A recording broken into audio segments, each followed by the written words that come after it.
Hello guys, I'm making Filipino beef steak or beefsteak Tagalog sa Tagalog term. So, ito ay sirloin, pinakat na namin sa palengke. Ayan, nahugasan na.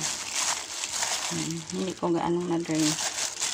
So, timpla na tayo guys. So, kailangan natin ng dark soy sauce. So, ayan, dark soy sauce. Tansya-tansya lang guys. Tapos asin, yan, salt.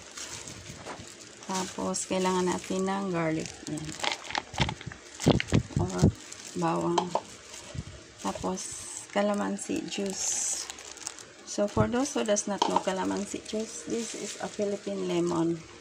So mga 8 piraso guys, kasi ayoko nang maasim.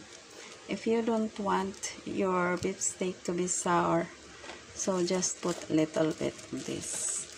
Or the replacement is lemon. So lemon is not as acidic as calamansi or Philippine lemon.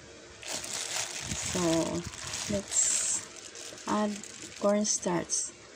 Ang cornstarch guys ay pampalambot ng karne. So most Chinese gumagamit ito. So ito yung sekreto pampalambot ng karne. Hindi ka gagamit ng baking soda kasi ang baking soda ay nakakapait ng ulam pag nagkamali.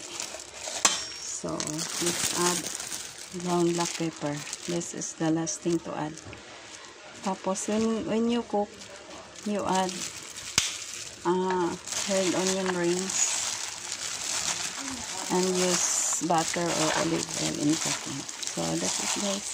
Let's marinate this for 2 days before cooking, so it will be very tasty. Thank you so much guys for watching.